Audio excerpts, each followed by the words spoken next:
وما أرسلنا من قبلك إلا رجالا نوحي إليهم فاسألوا أهل الذكر إن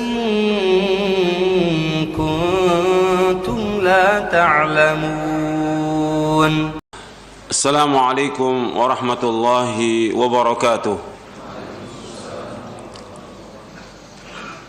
إن الحمد لله نحمده ونستعينه ونستغفره ونعوذ بالله من شرور أنفسنا ومن سيئات أعمالنا من يهده الله فلا مضل له ومن يضلل فلا هادي له أشهد أن لا إله إلا الله وحده لا شريك له وأشهد أن محمدا عبده ورسوله.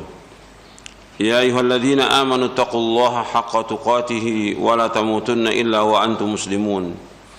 يا أيها الناس اتقوا ربكم الذي خلقكم من نفس واحدة وخلق منها زوجها وبث منهما رجالا كثيرا ونساء واتقوا الله الذي تساءلون به والأرحام إن الله كان عليكم رقيبا.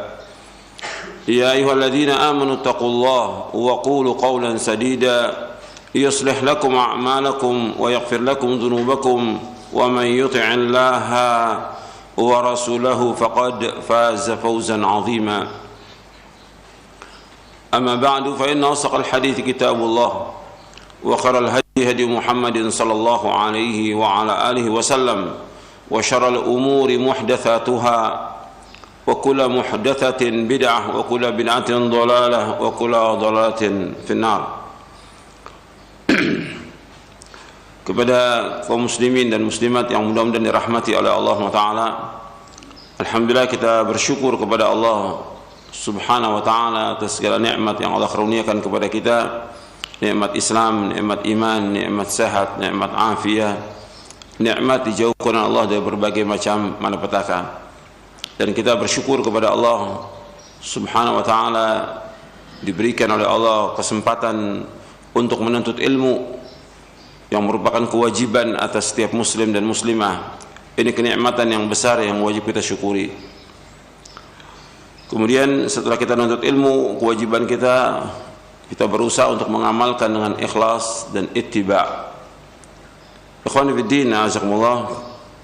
Pada hari ini kita akan lanjutkan kajian kita dari Syarah Aqidah Ahlussunnah wal Jamaah, poin ke-42. Pembahasan kita tentang Ahlus Sunnah Ahlul Wasat sudah selesai. Sekarang kita masuk poin ke-42. Prinsip Ahlus Sunnah tentang din dan iman.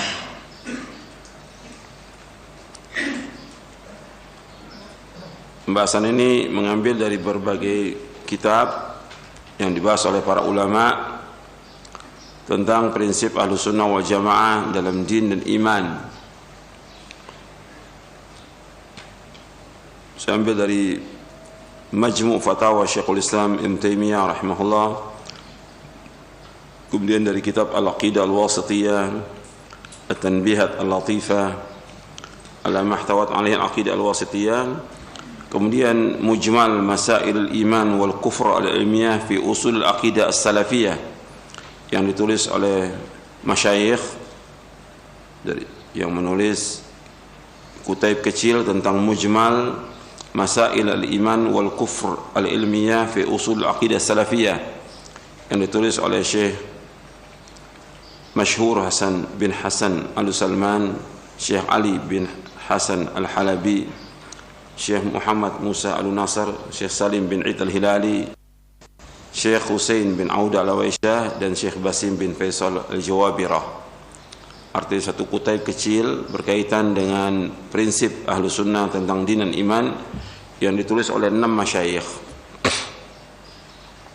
Kita akan bahas tentang masalah ini. Masalah ini masalah besar, masalah iman, masalah kufur, masalah besar. Yang pertama kali terjadi fitnah masalah ini antara Ahlus Sunnah dengan Khawarij. Yang kemudian setelah itu timbul Qadariyah, Murji'ah dan yang lainnya. Prinsip Ahlussunnah tentang din dan iman, termasuk prinsip Ahlussunnah wal Jamaah, ini poin ke-42 di halaman 355 Syarah Akidah Ahlussunnah wal Jamaah. Prinsip Ahlussunnah tentang din dan iman, termasuk prinsip Ahlussunnah wal Jamaah bahwa din dan iman adalah qaulun, ucapan dan amal, perbuatan. Qaulun wa amalun. Dan ini sepakat seluruh ulama Ahlussunnah bahwa iman itu qaulun wa amal, perkataan dan perbuatan. Artinya perkataan hati dan lisan, amal hati, lisan dan anggota tubuh. Iman itu bertambah dengan ketaatan dan berkurang karena perbuatan dosa dan maksiat. Jadi iman itu iqrarun bil lisan wa i'tiqadun bil janan wa amalun bil arkan, yazidu bi ta'ah wa yanqusu bil ma'siyah. Jadi iman itu i'tiqad bil janan, keyakinan dengan hati. Iqrarun bil lisan, mengatakan dengan lisan, wa amalun bil arkan, dan mengamalkan dengan anggota tubuh. Yazidu bi ta'ah, bertambah dengan ketaatan, wa yanqusu bil ma'siyah, dan berkurang dengan sebab dosa dan maksiat. Ini merupakan prinsip yang besar dari prinsip Ahlussunnah wal Jamaah tentang iman, qaulun wa amal, perkataan dan perbuatan. Perkataan hati, lisan, amal hati, lisan dan anggota tubuh. Iman itu bertambah dengan ketaatan dan berkurang karena perbuatan dosa dan maksiat. Prinsip Ahlussunnah tentang iman adalah sebagai berikut. Yang pertama, iman adalah meyakini dengan hati, mengucapkan dengan lisan, dan mengamalkan dengan anggota badan. Sebab pada asalnya iman itu adalah di hati, yang merupakan keyakinan, i'tiqadun bil janan, keyakinan dengan hati. Kemudian diucapkan dengan lisan dan diamalkan dengan anggota badan. Artinya orang yang beriman itu dia meyakini dengan hati, dia mengucapkan dengan lisan dan mengamalkan dengan anggota badan. Ada orang-orang yang dia mengucapkan dengan lisannya, mengatakan dia beriman, tetapi Allah mengetahui bahwa hatinya tidak meyakini demikian. Orang yang mengucapkan dia beriman dan mengamalkan dia, tapi hatinya tidak meyakini, itu menurut Al-Quran siapa mereka itu? Orang-orang munafik. Wa minan nasi man yaqulu amanna billahi wa bil yaumil akhir wa ma hum bimu'minin. Di antara manusia yang mengatakan kami beriman kepada Allah dan akhir, pada hakikatnya mereka bukan orang beriman. Ini di awal-awal surah Al-Baqarah. Jadi mereka mengucapkan dengan lisan, mengucapkan dua kalimat syahadat, orang-orang munafik. Kemudian dia mengamalkan salat, ikut salat. Tapi Allah sudah sebutkan tentang ciri mereka, wa idza qamu ila sholati qamu kusala. Kalau mereka salat itu mereka dengan mas-masan. Yura'una nas, mereka riya kepada manusia. Mereka salat, mereka puasa dan yang lainnya, tapi hatinya enggak meyakini demikian. Ini orang-orang munafikin.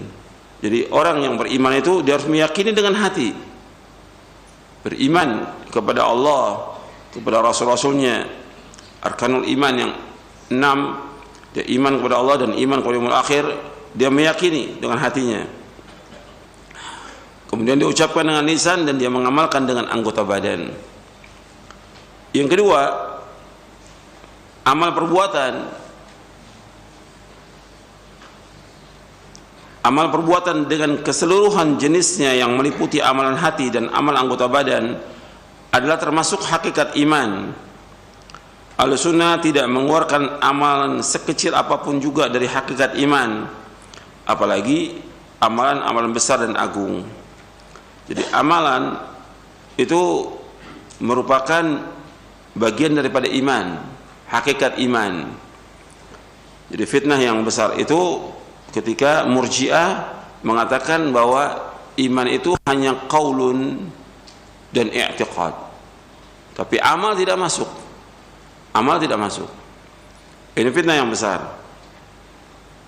Kalau ahlu sunnah, amal perbuatan ini merupakan hakikat iman. Jadi amal meliputi amalan hati dan amalan anggota badan. Ya, amalan hati ya seperti dia ikhlas, takut, cinta, harap, tawakal dan yang lainnya, itu sudah masuk amal-amalan hati. Semua lakukan hanya kepada Allah SWT dan karena Allah. Jadi ahlu sunnah tidak mengeluarkan amalan sekecil apapun dari hakikat iman, apalagi amalan yang besar dan agung. Jadi amalan sekecil apapun itu masuk bagian daripada iman, hatta menyingkirkan gangguan dari jalan, menyingkirkan duri, itu masuk bagian iman.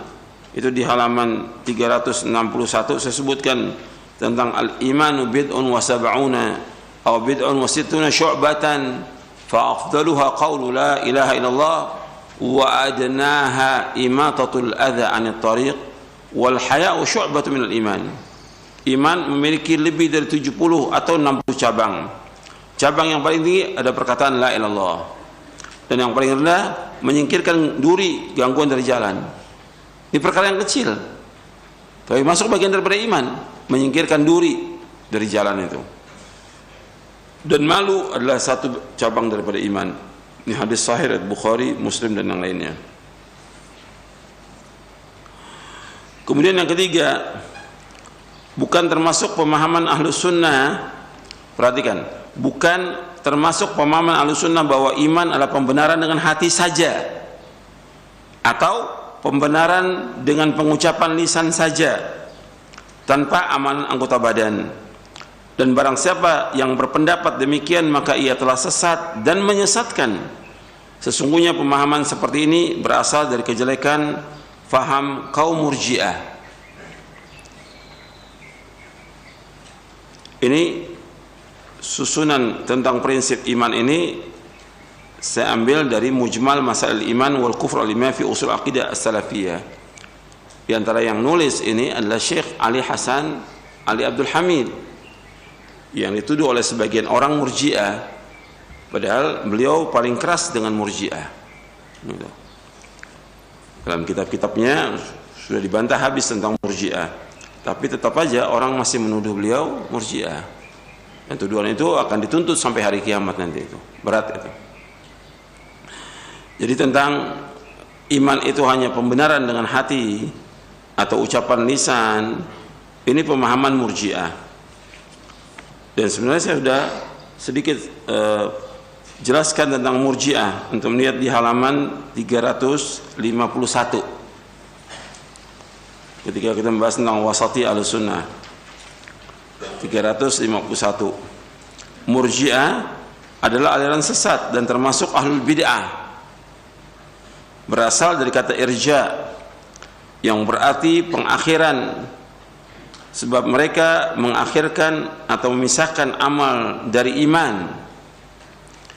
Mereka mengatakan satu dosa tidak membahayakan selama ada iman, sebagaimana satu ketaatan tidak berguna selama ada kekafiran.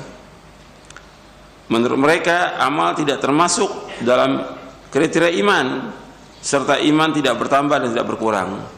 Ini sesat Murji'ah ini. Dan di antara penjelasan ulama tentang Murji'ah,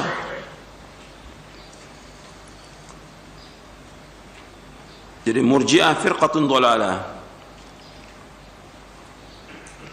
wa madhhabu radi'un batil laysa ala nahji sunnah wa ahliha wala minhu lakin la nukhrijuhum minal millah kama nassa ala dhalika al-imam Ahmad wa naqala dhalika anhu Syekhul Islam muqiran lahu fi mawadhi' minha fi majmu' al-fatawa. Jadi Murji'ah adalah firqah yang sesat. Ini penjelasan Syekh Ali Hasan Ali Abdul Hamid dan juga masyayikh yang lainnya. Mazhab yang jelek dan batil. Mereka tidak berjalan di atas pemahaman ahlu sunnah wal jamaah, dan tidak termasuk dari ahlu sunnah Murji'ah.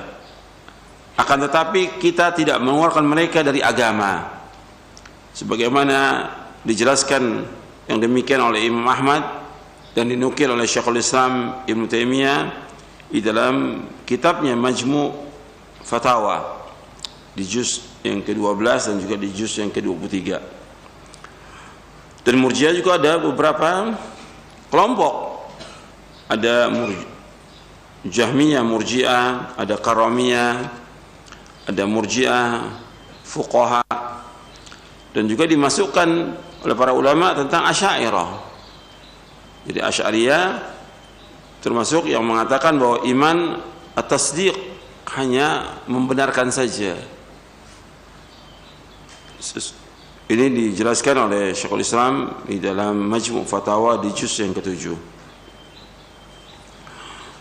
Jadi akhwani fiddin azakumullah, ini masalah iman, ini masalah besar.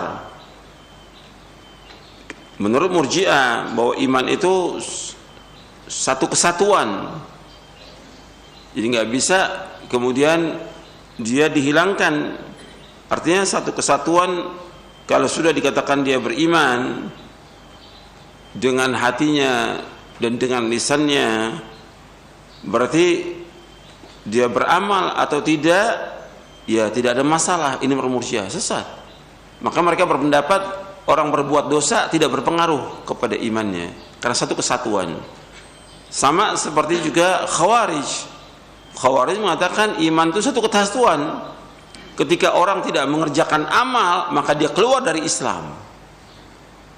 Yang ini mengatakan dosa tidak berpengaruh, kalau yang ini dosa itu berpengaruh dan mengeluarkan dia dari iman. Khawarij.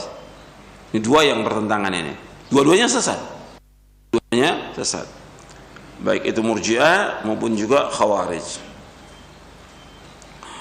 Jadi pemahaman ini pemahaman yang jelek, pemahaman yang sesat, dhalun mudil, sesat dan menyesatkan Murji'ah. Kemudian yang keempat, iman memiliki cabang-cabang serta tingkatan-tingkatan. Sebagian diantaranya jika ditinggalkan maka menjadikan kufur. Sebagian yang lain jika tinggalkanlah dosa kecil atau dosa besar.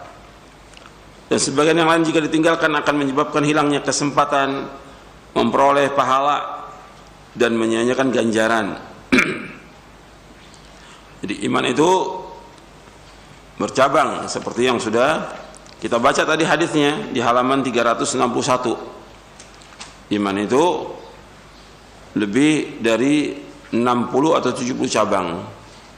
Yang paling tinggi la ilaha illallah, yang paling rendah menyingkirkan gangguan jam, dan iman haya itu, malu itu masuk bagian daripada iman. Jadi diantaranya kalau ditinggalkan menjadikan kufur. Seperti sholat. Sholat disebutkan para ulama kufur, tapi bukan berarti bahwa dia keluar daripada Islam, kecuali kalau orang yang dia mengingkari tentang kewajibannya. Ini masalah sholat ini, apakah orang yang meninggalkan itu kafir atau tidak, ini khilaf yang sudah lama dari para ulama. Tapi jumhur ulama berpendapat bahwa orang yang meninggalkan sholat yang wajib, yang 5 waktu, karena kebodohan, karena kelalaian, dan dia masih mengakui tentang kewajibannya, tidak dikafirkan. Dan ini pendapat yang kuat. Tapi yang disepakati, kalau seandainya mereka mengingkari kewajiban sholat yang 5 waktu itu, bahwa sholat yang 5 waktu bagi saya tidak wajib, atau orang dari Thariqah Sufiyah mengatakan bahwa saya ini sudah mencapai hakikat ma'rifat, tidak wajib lagi sholat, kafir dia. Kalau orang mengingkari tentang kewajiban sholat itu kafir, sepakat itu seluruh ulama. Tapi yang diikhtilafkan kalau dia meninggalkannya karena kebodohan, karena kelalaian, atau karena kebiasaan atau yang lainnya. Tetap perbuatan ini dikatakan kufur. Sama seperti yang Allah sebutkan dalam Al-Quran, wa man lam yahkum bima anzalallah fa ulaika humul kafirun. Barang siapa tidak berhukum dengan hukum Allah maka dia kafir. Ini kan nanti ada pembahasannya sendiri nanti. tentang berhukum dengan hukum Allah. Dikatakan kafir. Tapi dikatakan oleh Ibnu Abbas ketika menafsirkan ayat itu yang terdapat dalam surah Al-Maidah, kata Ibnu Abbas radhiyallahu anhu, yaitu kufrun duna kufrin. Kufur di bawah kekufuran. Sama seperti dikatakan oleh seorang tabi'i yaitu Tawus bin Kaisan rahimahullah, bahwa yang dimaksud dengan wa man lam yahkum bima anzalallahu fa ulaika kafirun ay kufrun duna kufr. Kufur di bawah kekufuran, tidak dikeluarkan dari Islam. Dan itu mesti ada rinciannya yang dibahas oleh para ulama, yang nanti kita akan bahas itu. Jadi ini masalah amal, masalah iman. Ketika orang meninggalkan cabang iman ini, sholat merupakan cabang iman yang tinggi. Dia cabang iman yang tinggi, ya rukun iman yang 6, kemudian rukun Islam yang 5. Itu cabang-cabang iman yang tinggi.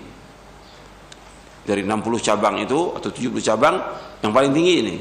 Nah, ketika dia meninggalkan sholat, maka dia melakukan perbuatan kufur. Tapi kufrun duna kufrin, tidak langsung dikatakan orangnya kafir. Sholat merupakan kewajiban yang besar. Yang pertama dihisab dari kamu sholat.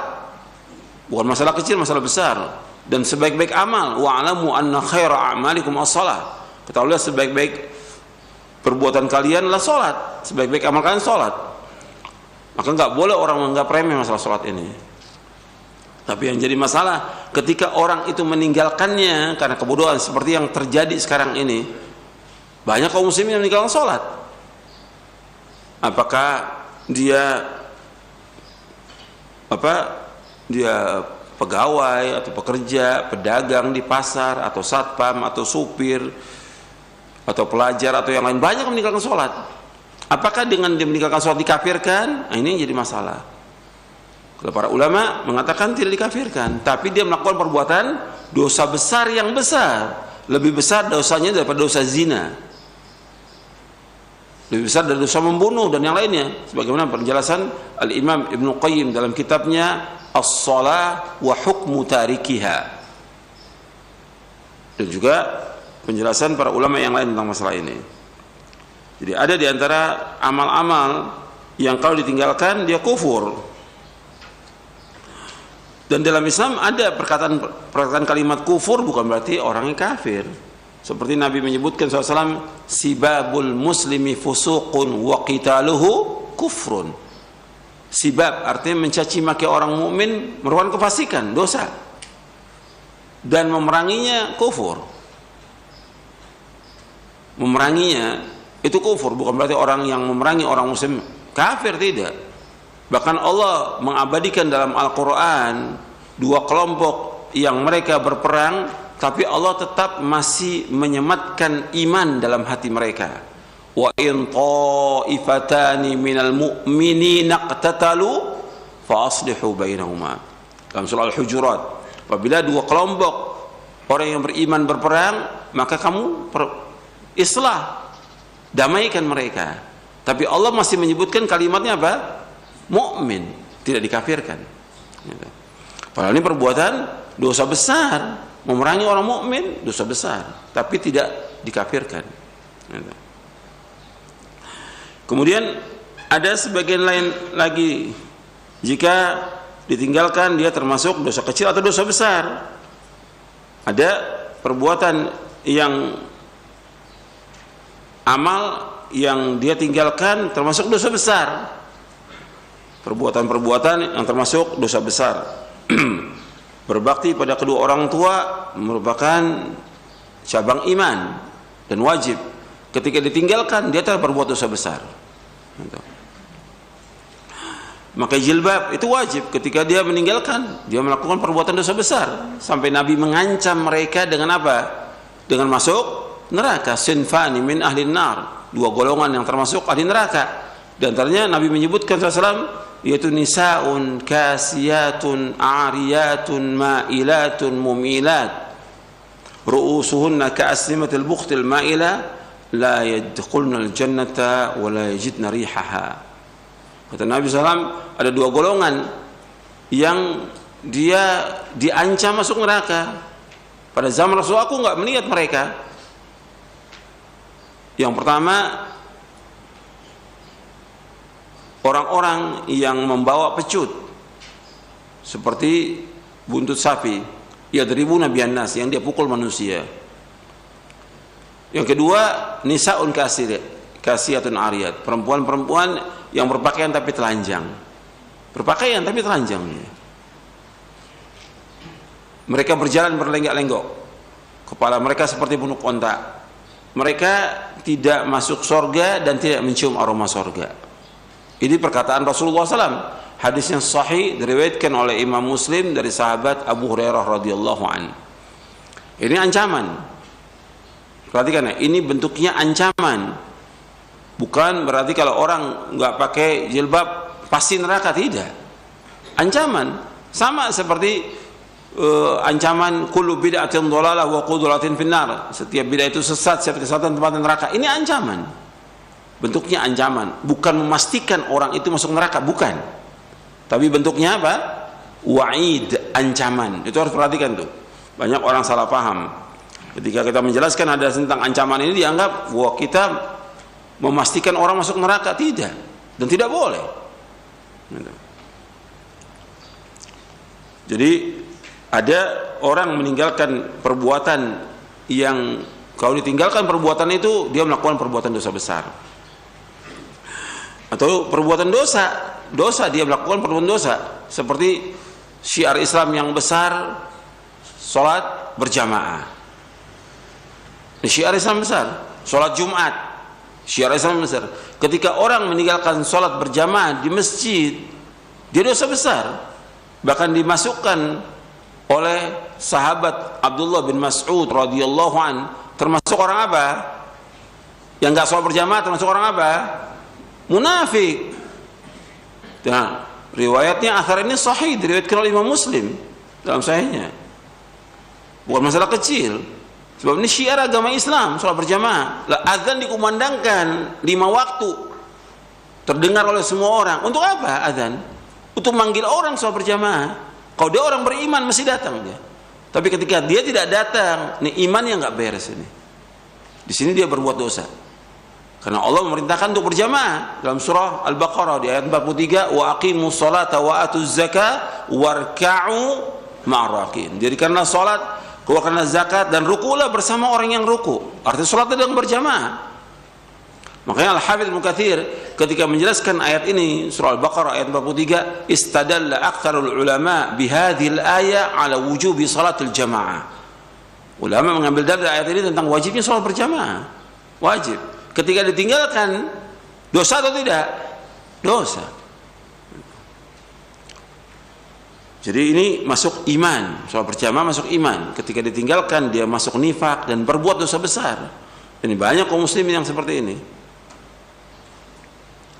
Dan kadang-kadang dicari alasan untuk tidak berjamaah itu. Cari alasan untuk tidak berjamaah.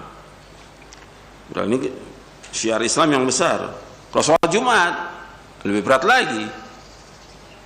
Lebih berat lagi ketika ditinggalkan, apalagi sampai 3 kali Allah tutup hatinya itu. Man taraka thalatha juma'in tahawunan biha taba'allahu ala qalbih. Kata Nabi SAW, barang siapa meninggalkan salat Jumat 3 kali berturut-turut, maka Allah akan tutup hatinya.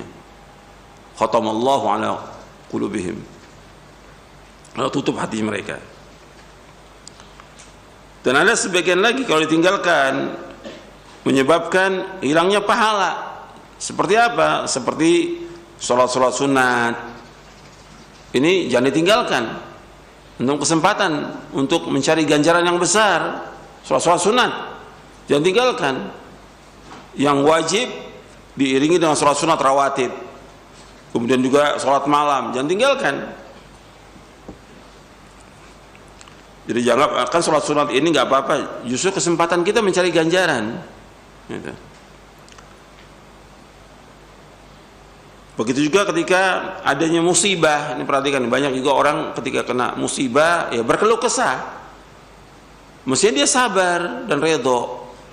Ihtisabul ajr, ihtisab al ajr, mencari ganjaran. Ketika orang berkeluh kesah, ketika dia sakit, atau dapat musibah atau kesulitan, kefakiran dan yang lainnya, hilang ganjarannya. Bahkan dia berdosa dengan sebab itu. Itu hati-hati itu. Wah, ini iman. Makanya ketika orang mendapatkan musibah, dia harus apa? Sabar dan redha. Maka Allah berfirman, "Wa man yu'min billahi yahdi qalba." Barang siapa mengimani ma asaba min musibatin illa bi idznillah wa man yu'min billahi yahdi qalba. Tidaklah musibah terjadi kecuali dengan izin Allah. Barang siapa yang mengimaninya, Allah akan tunjuki hatinya. Dia harus redha, harus ikhlas, harus dia sabar dan redha. Ketika dia tidak redha dengan musibah itu, berkeluh kesah, hilang ganjaran. Makanya ketika ada musibah itu yang kita cari ganjaran, pahala, ihtisabul ajr. Makanya ketika ada orang meninggal dunia, Nabi memberikan hiburan kepada orang yang meninggal itu apa? Fal tasbir wal tahtasib. Adalah sabar dan apa? Mencari ganjaran. Kalau udah meninggal nggak mungkin balik. Hatta orang nangis, teriak, meratap dan yang nggak bakal balik. Udah ajal. Yang ada bagi dia sabar dan redha dan cari ganjaran. Jangan sampai hilang ganjaran. Jadi ini banyak yang harus kita usahakan untuk mencari ganjaran. Jadi ada hal-hal yang kalau ditinggalkannya kufur, seperti tadi tentang sholat atau berhukum dengan selain hukum Allah, tapi tidak dikeluarkan dari Islam. Ada yang dia dosa besar, seperti meninggalkan sholat berjamaah, atau dia tidak pakai jilbab, atau seperti seorang istri yang tidak taat pada suaminya, dia berdosa besar. Karena taat kepada suami merupakan kewajiban dan merupakan jalan dia menuju sorga. Ingat tuh, para wanita, dia wajib taat kepada suami, karena ini kewajiban dia. Kemudian yang tinggalkannya menyebabkan hilang memperoleh pahala, seperti meninggalkan sholat sunat, sholat malam, sedekah dan yang lainnya. Ini kesempatan, makanya kita berlomba-lomba melakukan amal-amal soleh. Yang kelima, iman dapat bertambah dengan ketaatan hingga mencapai kesempurnaan, dan dapat berkurang karena kemaksiatan hingga sirna dan tidak tersisa sedikit pun. Jadi iman bertambah dengan ketaatan. Dan ini penjelasan para ulama bahwa iman itu bertambah dan berkurang.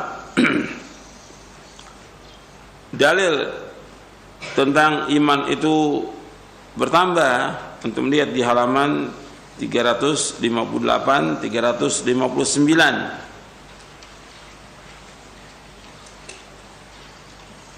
Jadi para ulama berdalil dengan ayat-ayat dalam surah Ali Imran, Al-Anfal, At-Taubah dan lainnya tentang bertambah dan berkurangnya iman.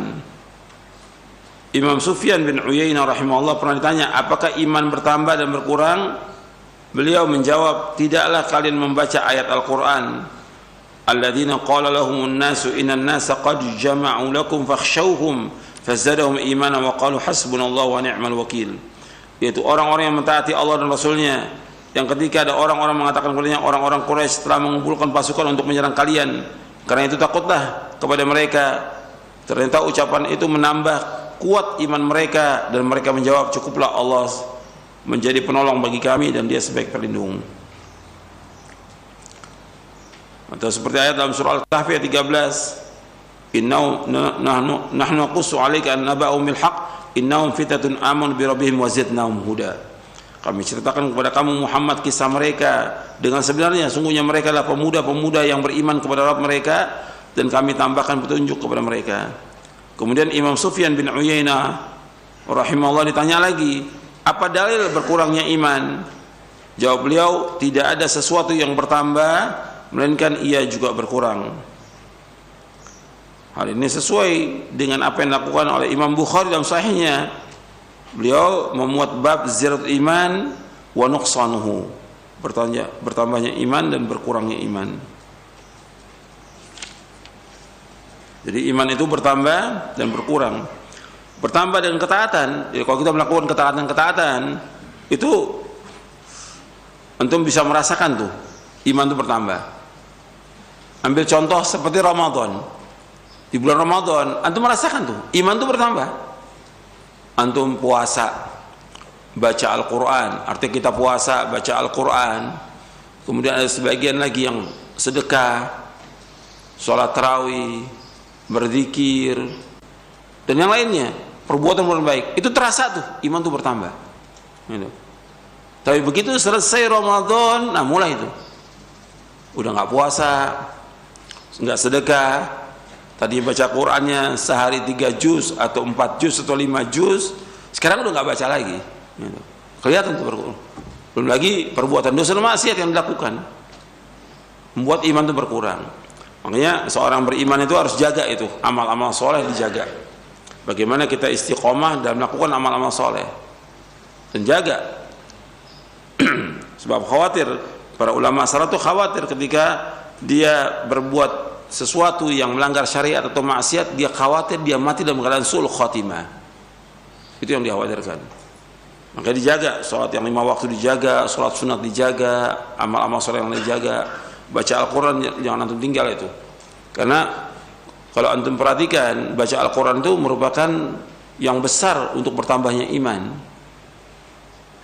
Iman itu bisa bertambah, disebutkan para ulama, dengan nuntut ilmu.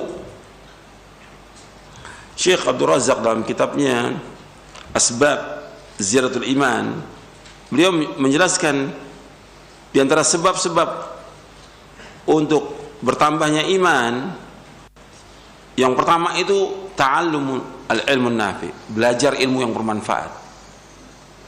Itu antum belajar, antum menuntut ilmu, tentunya kalau belajar ilmu yang bermanfaat itu ya Al-Quran wa sunnah ala fahmi salaf. Baca kitab-kitabnya, baca dalil-dalilnya, itu akan bertambah iman. Kemudian di antaranya lagi untuk menambah iman, dan ini kalau kita bicara satu persatu aja panjang ini. Tinggal antum baca buku yang sudah antum punya, Menuntut Ilmu Jalan Menuju Surga atau Panduan Ilmu, antum baca itu. Dengan kita baca itu kita akan terasa itu bahwa kita ini masih banyak tidak tahu tentang agama kita.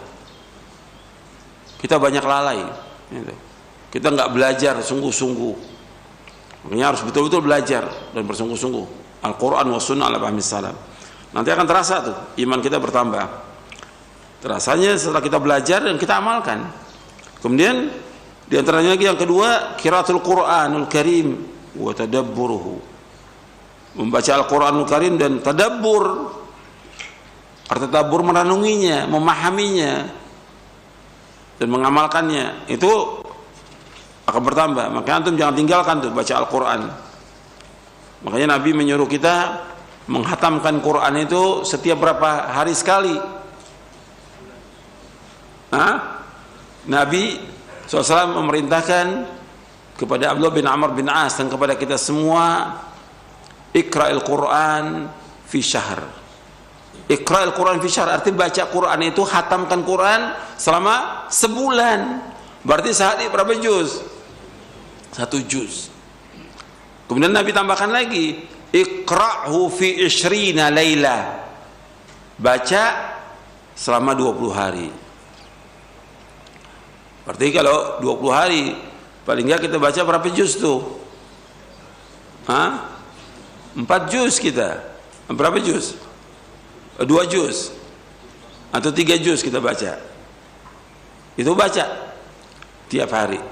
Harus berusaha untuk itu. Kemudian iqra'u fi 10. Baca 10 hari. 10 hari berarti sehari 3 juz. 3 juz. 10 hari. Quran 30 juz. Sekarang suruh hatamkan selama 10 hari. Ini Nabi yang suruh hatamkan 10 hari. Iqra'hu fi 70. Bacalah selama 7 hari. Hatamkan Quran selama 7 hari. Berarti paling enggak minimal 4 juz sehari itu. Dan ada waktu kita. Bukan enggak ada waktu. Pagi ada waktu. Siang ada waktu. Sore ada waktu. Malam ada waktu. Masa enggak ada waktu? Enggak mungkin enggak ada waktu. Quran nomor 1 itu, perhatikan. Baca Al-Quran. Kemudian iqra'hu fi sab'in, bacalah 7 hari. 7 hari itu wala tazid wala dzalik, jangan kurang daripada itu. Ini yang hadis riwayat Bukhari dan Muslim. Ada juga yang diriwayatkan oleh Imam Ahmad, Tirmidzi dan yang lainnya. Ada riwayat juga dari Abdullah bin Amr, dia masih, ya Rasulullah saya masih sanggup, ya Rasulullah saya masih sanggup, sampai disebutkan 3 hari. Kemudian kata Nabi jangan kurang dari 3 hari, karena orang tidak akan paham. Artinya Abdullah bin Amr waktu itu tetap mengatakan masih sanggup, bukan seminggu, saya masih kuat 4 hari, masih kuat 3 hari. Kata Nabi boleh 3 hari, jangan kurang. Berarti kalau 3 hari, sehari berapa juz? 10 juz sehari, 10 juz. Ini sahabat yang melakukannya. Dan ini yang sesuai dengan syariat. Kalau Anda perhatikan di sini, jadi kalau sahabat melakukannya seperti itu, nggak ada orang di muka bumi yang lebih dari sahabat. Kalau ada cerita atau dongeng mengatakan ada orang yang khatam Quran 1 hari 30 juz, ini cerita bohong semuanya. Nggak mungkin ada orang bisa melampaui sahabat, tidak mungkin. Udah. Itu perhatikan tuh. Ada riwayat katanya Imam Syafi'i khatam sehari 2 kali. Ini cerita bohong semua, tidak ada sanadnya sama sekali. Tapi ini kan terus dari mulut ke mulut. Para dai juga menyampaikan seperti itu. Dia sendiri nggak baca tuh si dai-nya. Katanya 2 kali khatam dalam sehari. Mesti tanya, antum sendiri berapa kali khatam? Kalau ditanya begitu, saya 2 bulan sekali baru khatam. Buat apa dibawa cerita itu? Apa manfaatnya? Paling nggak diambil, paling tidak diambil yang sebulan. Iqra'hu fi syahr. Seperti yang lain, nggak ada masalah. Dan itu bukan aib, 1 juz. Nabi bersabda ini di depan para sahabat radhiyallahu ajmain. Baca Quran, hatamkan selama sebulan. Memang ada tingkatan-tingkatan orang yang tidak mampu dia. Sehari 2 atau 3 juz atau 4 juz atau 10 juz. 1 juz. Itu paling ringan sudah. Jangan kurang daripada itu. Artinya kita kalau bisa 2 juz sehari, kalau bisa 3, apalagi antum pelajar, apalagi ustadz mesti lebih. Ini sekarang ustadznya nggak baca, ustadznya main sepeda, sibuk dengan grup sepeda. Nah gimana? Akan bertambah imannya. Bertambah iman itu dengan baca Al-Quran, tadabbur Al-Quran, baca, nanti baca tafsirnya. Jadi kalau ada riwayat menyebutkan tentang Imam Syafi'i mengatakan, nggak mungkin ada orang mengatamkan lebih dari sahabat, nggak mungkin. Itu cerita tanpa sanad, itu nggak ada sanadnya. Jadi yang paling kuat riwayatnya 3 hari, berarti sehari berapa juz? 10 juz. Ini aja Abdullah bin Amr bin As yang juga dia disuruh puasa Daud juga, dia minta puasa masih kuat, puasa Daud. Di akhir hayatnya dia mengeluh, kenapa saya nggak terima rukhsah dari Rasulullah SAW. Nggak kuat dia ternyata. Jadi orang ini kan mengamalkan terus sampai tua, berat. Coba kalau kata Nabi 7 hari hatamkan atau 10 hari, keringan. Sehari cuma 3 juz, tapi sehari 10 juz ketika udah tua, berat bagi dia. Jadi Abdullah bin Amr mengeluh dia di saat tuanya.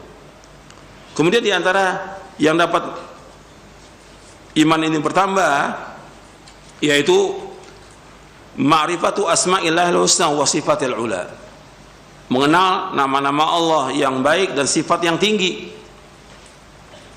Ma'rifatu asma'illahil husna wa sifatil ula, mengenal nama-nama Allah yang indah dan sifat yang tinggi. Ini juga kalau kita pelajari, masya Allah, akan bertambah iman kita. Kemudian diantara yang menambah iman kita, ta'ammulu siratin Nabi Al-Karim sallallahu alaihi wasallam. Jadi memperhatikan sirah Nabi yang mulia sallallahu alaihi wasallam. Karena kalau kita memperhatikan bagaimana Nabi SAW melakukan amal-amal soleh, bagaimana beliau itu adalah orang yang paling berani, yang paling dermawan. Tiap hari sedekah, dermawan. Orang yang paling baik akhlaknya, sehingga bertambah iman kita kepada Allah Subhanahu wa taala. Dan dia tidak pernah tinggalkan amal saleh. Kemudian memperhatikan tentang indahnya agama Islam ini, ta'ammulu mahasiniddin al-islami, memperhatikan tentang keindahan agama Islam. Kemudian di antara yang dapat menambah iman lagi, qiraatu siratis salafi hadhil ummah. Qiraatu sirati salafi hadhil ummah, membaca sirah generasi yang pertama dari umat ini.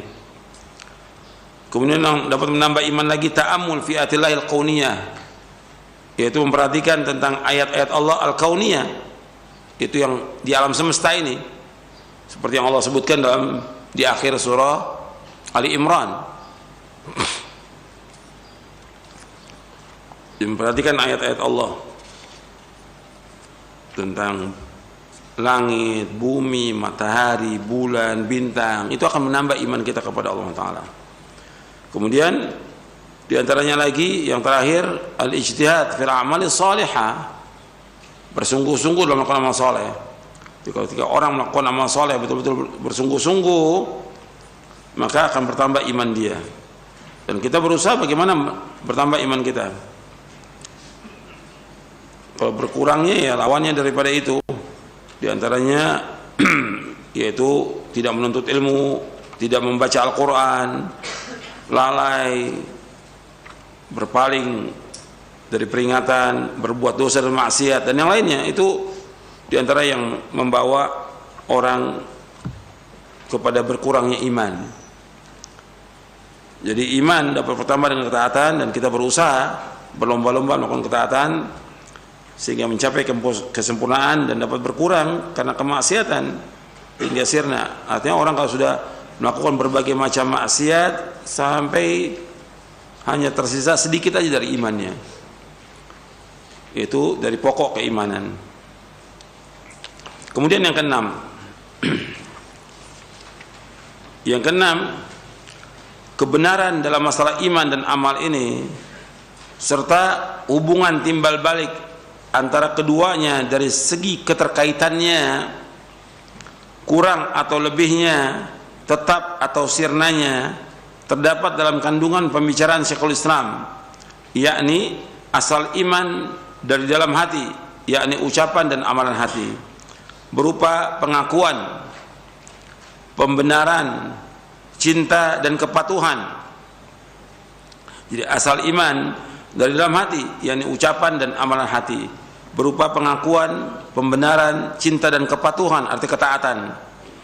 Apa yang berada dalam hati, maka sebagai konsekuensi yang dituntutnya harus terwujud dalam amalan anggota badan. Apabila ia tidak mengamalkan konsekuensi dan tuntutan iman tersebut, maka hal itu menunjukkan tidak adanya atau kurangnya iman. Karena itu menunjukkan tidak adanya atau kurangnya iman. Karena itu pengamalan lahiriah merupakan konsekuensi dan tuntutan keimanan hati sebagai pembenaran apa yang dalam hati dan menyaksikannya. Amalan lahiriah itu adalah salah satu cabang dari keseluruhan iman mutlak. Iman mutlak itu artinya kesempurnaannya, itu ada di bawahnya penjelasannya, dan merupakan bagian darinya. Namun apa yang berada dalam hati adalah asal pokok dari amalan lahiriah anggota badan. Artinya sirnanya iman mutlak, yakni kesempurnaannya, tidak otomatis menghapus mutlakul iman, pokok iman. Hal ini sebagaimana ditetapkan oleh Syekhul Islam Ibnu Taimiyah dalam beberapa tulisannya. Artinya di sini menyebutkan bahwa ketika orang menyatakan dia beriman, masih ada tuntutan. Dia mengucapkan 2 kalimat syahadat, dia mengatakan beriman. Tuntutannya dia melakukan amal soleh. Kalau dia orang beriman, buktikan amal itu. Yang paling jelas, ketika orang mengatakan dia beriman, yang termasuk bagian daripada rukun Islam, apa yang paling besar? Apa yang paling besar? Sholat. Kalau dia mengatakan beriman, mesti dibuktikan dengan sholat. Makanya Nabi SAW ketika ada orang yang baru masuk Islam, pertama kali diajarkan sholat. Orang masuk Islam kan dia wajib sholat. Begitu dia sekarang masuk Islam nih, pada sholat subuh atau jam sekarang dia masuk Islam, maka ada kewajiban dia sholat apa? Zuhur. Kalau subuh kan dia masih kafir tadi. Dia sudah sholat subuh baru dia menyatakan beriman. Nggak ada kewajiban dia melakukan sholat subuh. Yang ada kewajiban nanti zuhur, asar, maghrib.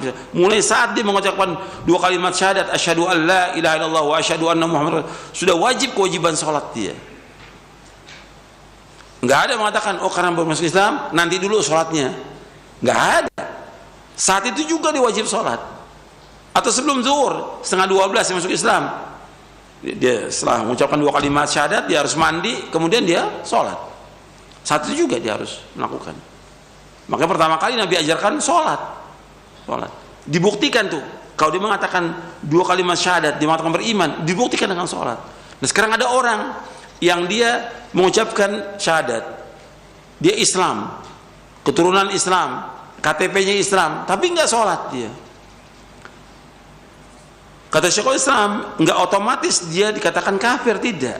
Di sini disebutkan bahwa mutlaqul iman, pokok iman masih ada dia.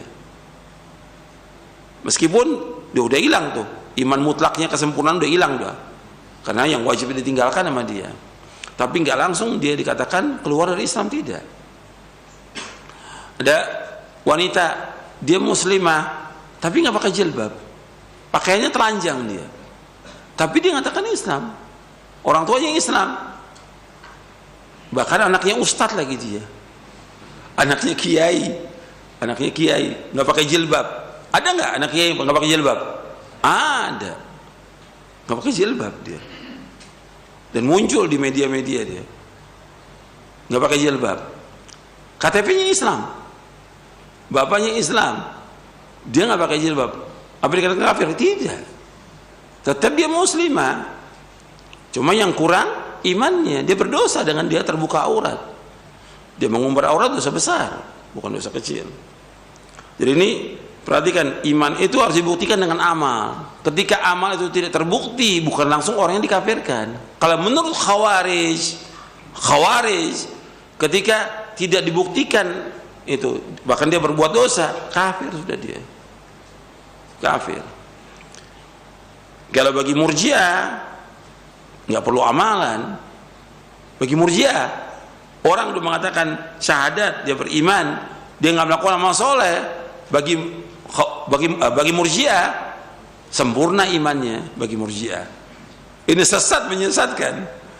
Atau berbuat dosa juga sempurna imannya, ini sesat, menyesatkan. Jadi Khawarij sesat, mengkeluarkan dari Islam. Murji'ah juga sesat, karena bagi Murji'ah bahwa perbuatan dosa dan maksiat tidak berpengaruh pada iman. Menurut Murji'ah, iman tidak bertambah dan tidak berkurang. Ini sesat dan menyesatkan Murji'ah ini.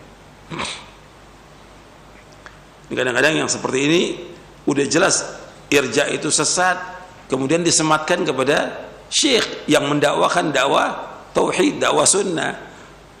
Ini kan kebodohan, dan tuduhan itu berat, lebih berat daripada dosanya dosa riba.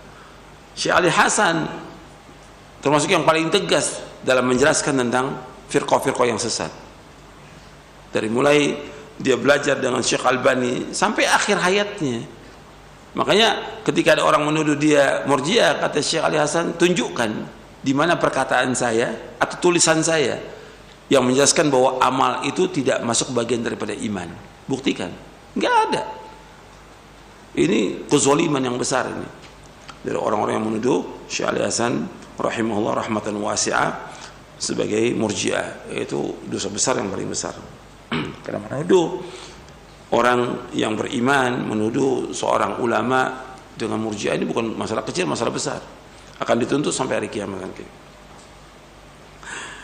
Kemudian yang ketujuh, penggunaan istilah syarat kesempurnaan atau syartul kamal yang sekarang banyak dibicarakan oleh sebagian kalangan adalah istilah yang baru yang tidak ada dalam Al-Quran, As-Sunnah, maupun ucapan salafus saleh dari 3 generasi pertama yang terbaik, sahabat, tabi'in, dan tabi'ut tabi'in. Jadi nggak ada sama sekali. Jadi menurut mereka ini amal itu merupakan syarat. Jadi kalau nggak dilakukan, hilang. Ya sama seperti Khawarij nanti.